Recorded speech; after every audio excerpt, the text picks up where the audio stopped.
जी मैं सुन पा रहा हूँ पूजा। सुकेश जी, अब यहाँ पर आरपी सिंह जी को आप भी सुन ही रहे होंगे। रेवड़ी की बहुत अच्छी डेफिनेशन उन्होंने यहाँ पर अपनी तरफ से ये दी है कि वो घोषणाएं जिनको पूरा कर लिया जाए आप उसे रेवड़ी नहीं कह सकते। तो अब ऐसे में किसकी रेवड़ी सेवा है, किसकी मेवा है, ये सवाल आज भी वैसे का वैसा ही बना हुआ है। डिबेट इससे पहले बहुत कर चुके हैं इस पर हम।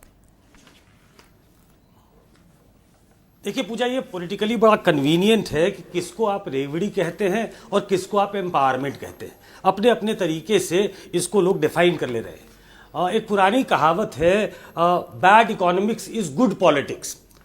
अब ये जो एक चलन घोषणा को गारंटी में बदल दिया गया है, ये श्रेय आम आदमी पार्टी को जाता है। उन्होंने गारंटी शब्द का इस्तेमाल किया, उसके बाद कांग्रेस ने उस गारंटी को इस्तेमाल करना शुरू कर दिया।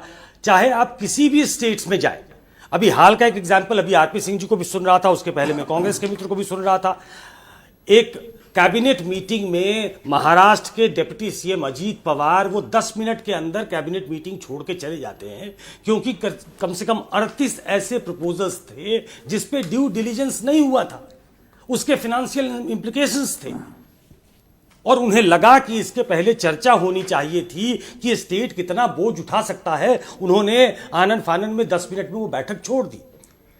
दिक्कत यह है कि वो पॉलिटिकल डिविडेंड देता है, और इसका जब एक बार स्वाद लग जाता है पॉलिटिकल पार्टियों को, मध्य प्रदेश में लाडली योजना 4 बार की सत्ता संभालने के बाद जब शिवराज सिंह चौहान ने इसकी घोषणा की और उसका असर हुआ, वो बहुत प्रचंड बहुमत से जीत गए, तो वही दोहराया जा रहा है अब महाराष्ट्र में, क्योंकि महाराष्ट्र में रिजल्ट बहुत अच्छे नहीं आए लोकसभा चुनाव में, तो उसके बल पे अब चुनाव जीतने की कोशिश हो रही है। तो दरअसल ये सब पार्टियां इसको एक पॉलिटिकल वेपन की तरह इस्तेमाल कर रही हैं, और वो पॉलिटिकल डिविडेंड दे, चुनावी लाभ दे, इसके लिए इसका इस्तेमाल होता है। जो देखिए, ये जो खड़गे साहब का बयान है जिसके बाद ये पूरी चर्चा शुरू हुई है, इसके देखने के 2 तरीके हैं।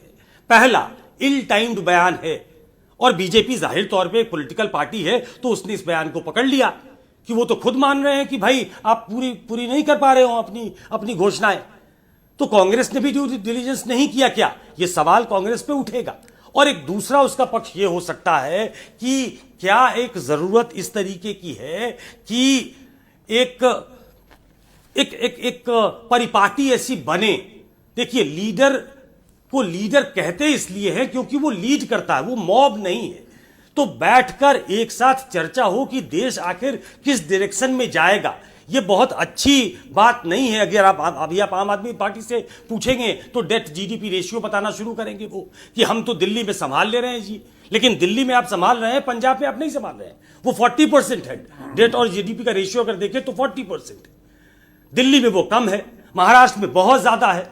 तो सभी सरकारों पे कर्जा इस तरीके से बढ़ रहा है, लेकिन चूंकि वो राजनीतिक लाभ दे रहा है, फायदा दे रहा है, इसलिए अपने अपने तरीके से, आप चाहे बंगाल उठा लीजिए, अभी झारखंड में चुनाव है, वहां की सरकार को देख लीजिए, एक तरफ इंडिया ब्लॉक की सरकार है, एक तरफ एनडीए ब्लॉक की सरकार है, महाराष्ट्र में वही योजनाएं वहां चल रही है, तो उसको वो एम्पावरमेंट कहते हैं। लेकिन वही योजना जब झारखंड में लागू करेंगे तो उसको वो पॉलिटिकल रेवड़ी कहेंगे।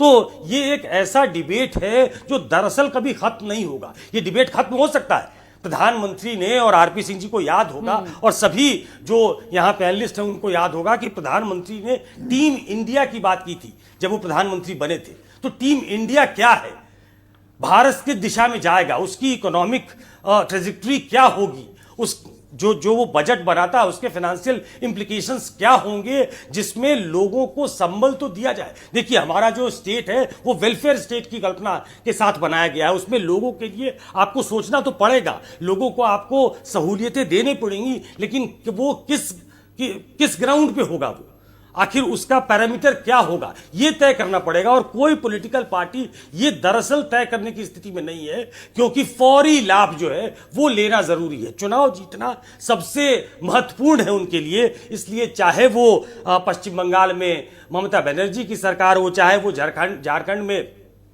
हेमंत सोरेन की सरकार हो, चाहे महाराष्ट्र में एकनाथ शिंदे की सरकार हो, चाहे तेलंगाना में रेड्डी की सरकार हो, वो तमाम ऐसी घोषणाएं कर रहे हैं अलग अलग पार्टियों के नुमाइंदे, चीफ मिनिस्टर, जो हो सकता है उनकी इकोनॉमिक्स को गड़बड़ाता है, लेकिन वो पॉलिटिकल फायदा देता है। तो हम इस पे लाख बहस कर ले, लेकिन इस हमाम में सब नंगे हैं, क्योंकि वो राजनीतिक लाभ देखते हैं, नफा नुकसान सिर्फ राजनीतिक देखते हैं। वो लॉन्ग टर्म जो फाइनेंशियल इंप्लीकेशंस हैं इस देश की इकोनॉमी पे क्या होगा, उस पे कोई नहीं देखता।